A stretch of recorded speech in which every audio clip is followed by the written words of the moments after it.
بسم الله الرحمن الرحيم. اللهم صل على سيدنا محمد.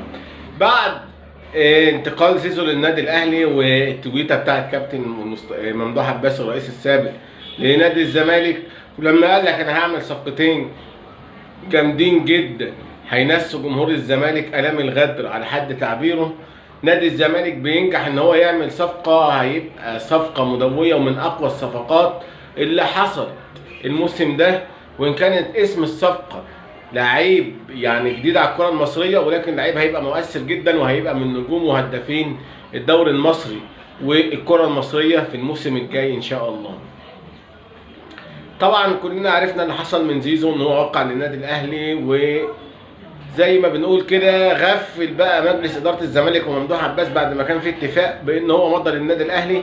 طبعا من حقه، عايز يلعب كاس العالم للانديه، عايز يجرب بقى حاجه تانية غير نادي الزمالك، وحب ان هو الفتره الجايه يكون موجود في النادي الاهلي. ولكن نادي الزمالك طبعا ومجلس اداره نادي الزمالك بينجح في التعاقد مع صفقه قويه جدا، هداف الدوري العراقي مهند علي، لاعب طبعا عنده امكانيات عاليه جدا، وهو هداف الدوري العراقي برصيد 25 هدف، ودي نسبه كبيره جدا. وطبعا احنا عارفين ان العراق الكره عندها طبعا عامله ازاي، والمنتخب العراقي مليان نجوم ومشاركاته في كاس العالم وفي دوري ابطال وفي بطوله اسيا، والكره العراقيه عموما من الدوريات ومن المنتخبات القويه على مستوى العالم العربي. فطبعا كون ان انت تجيب هداف الدوري العراقي فدي حاجه كويسه جدا. وطبعا كلنا شفنا فيديوهاته، واضح ان هو بيلعب بالراس كويس جدا، وكمان عنده حته التصويب، عنده دقه وعنده مهاره عاليه فيها.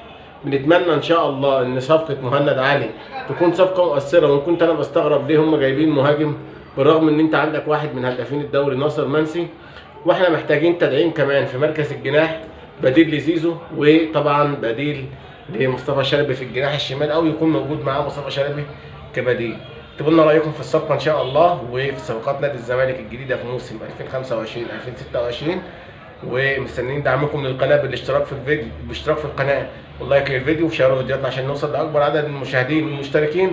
وبشكر كل اخواتنا وحبايبنا اللي بيعلقوا سواء كانوا اهلاويه او زملكاويه. نتمنى ان شاء الله ان احنا نلاقي اعجابكم في الفتره اللي جايه ان شاء الله. اشكركم والى اللقاء في مزيد من الفيديوهات.